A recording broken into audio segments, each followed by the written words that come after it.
नमस्कार, हर हर महादेव, जय माता दी।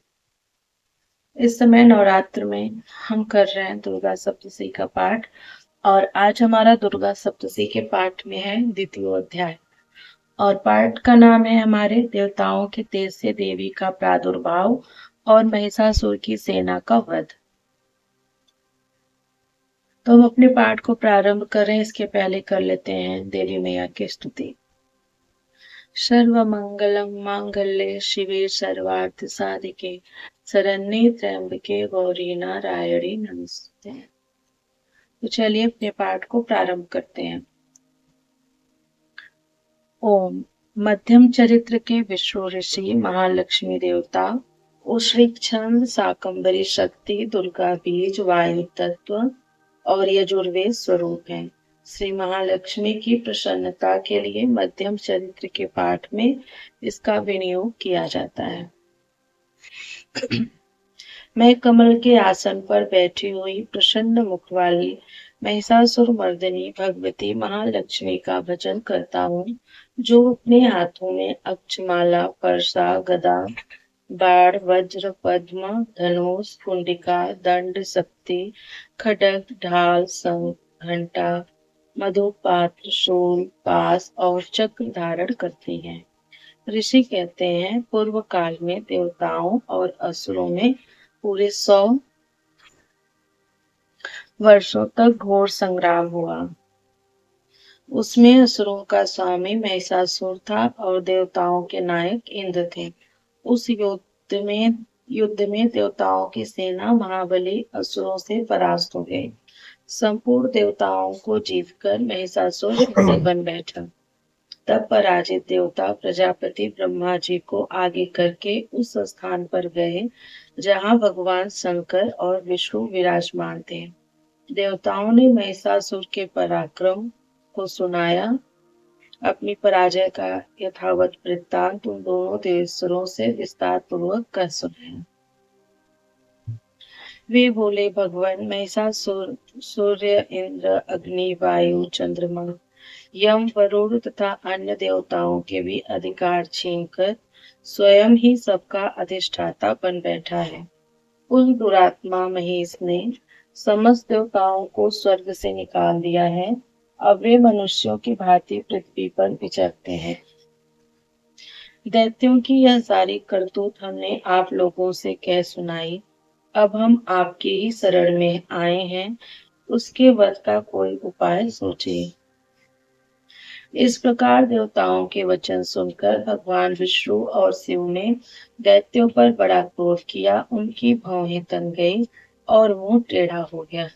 तब अत्यंत कोप में भरे हुए चक्रपाणी श्री विष्णु के मुख से एक महान तेज प्रकट हुआ। इसी प्रकार ब्रह्मा, शंकर तथा इंद्र आदि अन्य देवताओं के शरीर से भी बड़ा भारी तेज निकला। वह सब मिलकर एक हो गया। महान तेज का वह पुंज जाज्वल्यमान पर्वत सा जान पड़ा।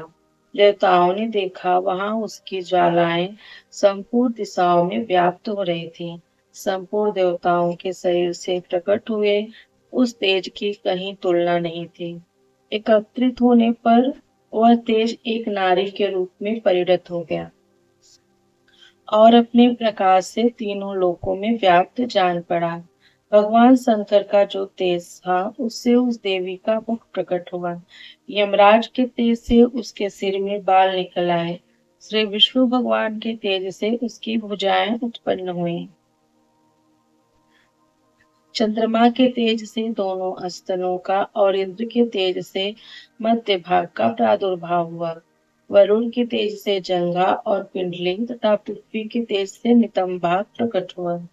ब्रह्मा के तेज से दोनों चरण और सूर्य के तेज से उनकी अंगुलियां हुई।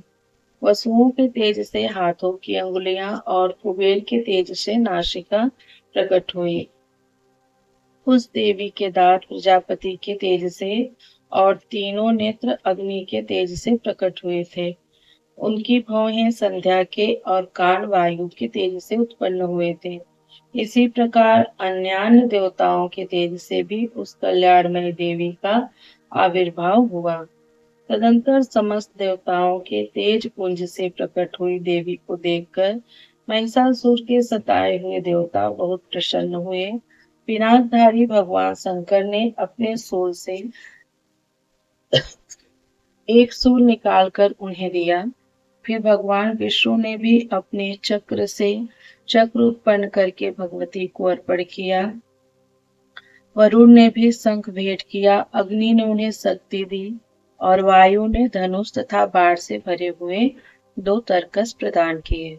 सहस्त्र नेत्रों वाले देवराज इंद्र ने अपने वज्र से वज्र उत्पन्न करके दिया और ऐरावत हाथी से उतारकर एक घंटा भी प्रदान किया। यमराज ने काल दंड से दंड, वरुण ने पास, प्रजापति ने स्फटिकाक्ष की माला तथा ब्रह्मा जी ने कमंडलू भेंट किया। सूर्य ने देवी के समस्त रोमकूपों में अपनी किरणों का तेज भर दिया।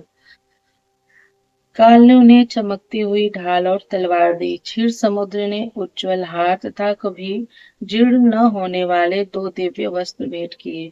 साथ ही उन्होंने दिव्य चूड़ामणि, 2 कुंडल, कड़े, उज्ज्वल अर्धचंद्र, सब बाहुओं के लिए केयूर, दोनों चरणों के लिए निर्मल नुपुर, गले की सुंदर हसली और सब अंगुलियों में पहनने के लिए रत्नों की बनी अंगूठियां भी दी। विश्वकर्मा ने उन्हें अत्यंत निर्मल फरसा भेंट किया। साथ ही अनेक प्रकार के अस्त्र और अभेद्य कवच दिए। इनके सिवा मस्तक और वक्षस्थल पर धारण करने के लिए कभी न कुम्हलाने वाले कमलों की मालाएं दी। जलधि ने उन्हें सुंदर कमल का फूल भेंट किया। हिमालय ने सवारी के लिए सिंह तथा भांति भांति के रत्न समर्पित किए। धनाध्यक्ष कुबेर ने मधु से भरा पान पात्र दिया तथा संपूर्ण नागों के राजा शेष ने जो इस पृथ्वी को धारण करते हैं उन्हें बहुमूल्य मणियों से विभूषित नागहार भेंट दिया। इसी प्रकार अन्य देवताओं ने भी आभूषण और अस्त्र शस्त्र देकर देवी का सम्मान किया। तत्पश्चात उन्होंने बारंबार अट्टहास पूर्वक उच्च स्वर से गर्जना की। उनके भयंकर नाद से संपूर्ण आकाश गूंज उठा।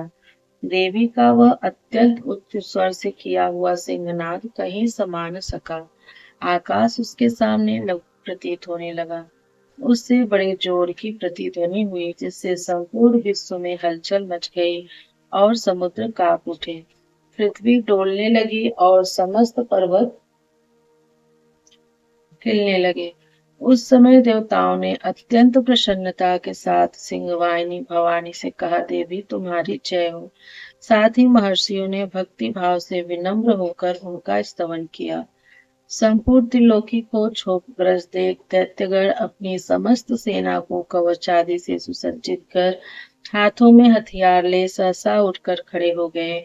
उस समय महिषासुर ने बड़े क्रोध में आकर कहा, आह, यह क्या हो रहा है। फिर वह संपूर्ण असुरों से गिरकर उस सिंहनाद की ओर लक्ष्य करके दौड़ा और आगे पहुंचकर उसने देवी को देखा जो अपनी प्रभा से तीनों लोकों को प्रकाशित कर रही थी। उनके चरणों के भार से पृथ्वी दबी जा रही थी, माथे के मुकुट से आकाश में रेखा से खींच रही थी तथा वे अपने धनुष की टंकार से सातों पातालों को क्षुब्ध किए देती थी। देवी अपनी हजारों भुजाओं से संपूर्ण दिशाओं को आच्छादित करके खड़ी थी। तदंतर उनके साथ दैत्यों का युद्ध छिड़ गया। नाना प्रकार के अस्त्र शस्त्रों के प्रहार से संपूर्ण दिशाएं उद्भासित होने लगी। चिचुर नामक महान असुर महिषासुर का सेना नायक था। वह देवी के साथ युद्ध करने लगा। अन्य दैत्यों की चतुरंगड़ी सेना साथ लेकर चामल भी लड़ने लगा। 60,000 रथियों के साथ आकर उद्रक नामक महादैत्य ने लोहा लिया। 1 करोड़ करोड़ रथियों को साथ लेकर महाहनु नामक दैत्य युद्ध करने लगा, जिसके रोएं तलवार के समान तीखे थे। वह असिलोमा नाम का महादैत्य 5 करोड़ रथी सैनिकों सहित युद्ध में आ डटा। 60 लाख रथियों से घिरा हुआ पाशकल नामक दैत्य भी उस युद्ध भूमि में लड़ने लगा। परिवारित नामक राक्षस हाथी सवार और घुड़सवारों के अनेक दलों तथा 1 करोड़ रथियों की सेना लेकर युद्ध करने लगा। बिडाल नामक दैत्य 5 अरब रथियों से गिरकर लोहा लेने लगा। इनके अतिरिक्त और भी हजारों महादैत्य रथ, हाथी और घोड़ों की सेना साथ लेकर वहां देवी के साथ युद्ध करने लगे।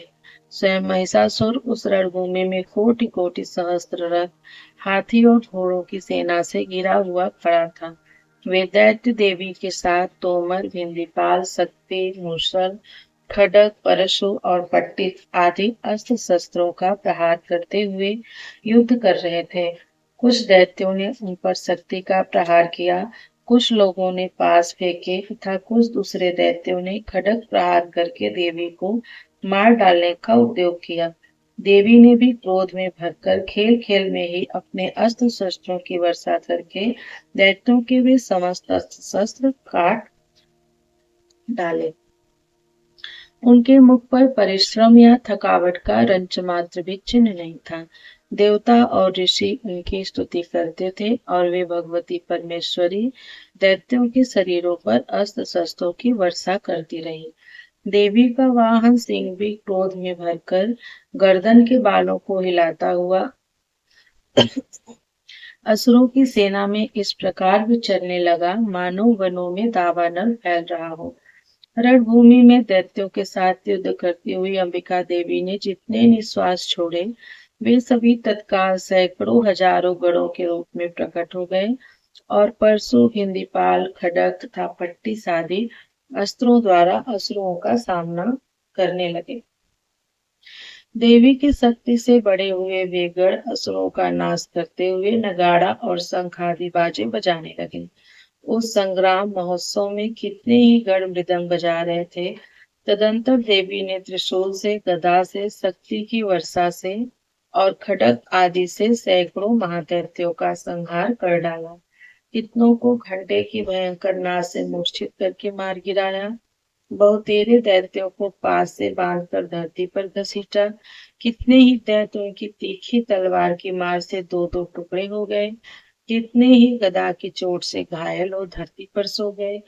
कितने ही मूसल की मार से अत्यंत आहत होकर रक्त वमन करने लगे। कुछ दैत्य सोच से छाती फट जाने के कारण पृथ्वी पर ढेर हो गए। उस रणांगण में बाढ़ समूहों की वृष्टि से कितने ही असुरों की कमर टूट गई। बाज की तरह झपटने वाले देव पीड़क दैत्यगण अपने प्राणों से हाथ धोने लगे।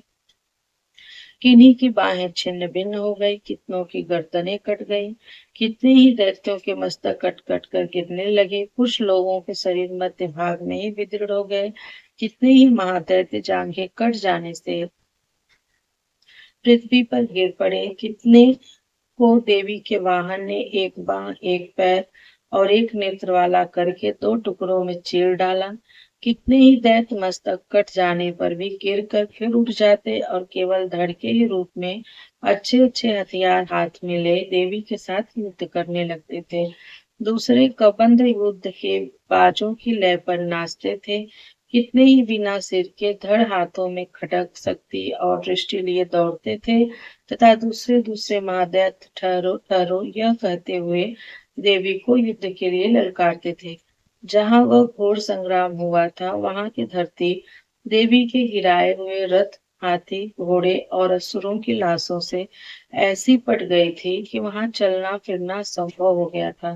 दैत्यों की सेना में हाथी, घोड़े और असुरों के शरीरों से इतनी अधिक मात्रा में रक्तपात हुआ था कि थोड़ी ही देर में वहां खून की बड़ी बड़ी नदियां बहने लगी। जगदम्बा ने असुरों की विशाल सेना को क्षण भर में नष्ट कर दिया। ठीक उसी तरह जैसे तृण और काठ के भारी ढेर को आग कुछ ही क्षणों में भस्म कर देती है। और वह सिंह भी गर्दन के बालों को हिला हिलाकर जोर जोर से गर्जना करता हुआ दैत्यों के शरीरों से मानो उनके प्राण छूने लेता था। महादेवी के गणों ने भी उन महादैत्यों के साथ ऐसा युद्ध किया जिससे आकाश में खड़े हुए देवतागण उन पर बहुत संतुष्ट हुए और फूल बरसाने लगे। इस प्रकार से मार्कंडेय पुराण में सावर्णिक मनवंतर की कथा के अंतर्गत देवी महात्म्य में महिषासुर की सेना का वध नामक दूसरा अध्याय पूर्ण हुआ। प्रियम शंकरम सर्वनाथम नमामि। हर हर महादेव। हरे नमः, हरे नमः, हरे नमः। ओम नमः पार्वती पतये, हर हर महादेव। मिलती हूँ आप लोगों को दुर्गा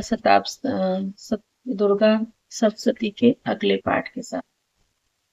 तब तक के लिए जय माता दी।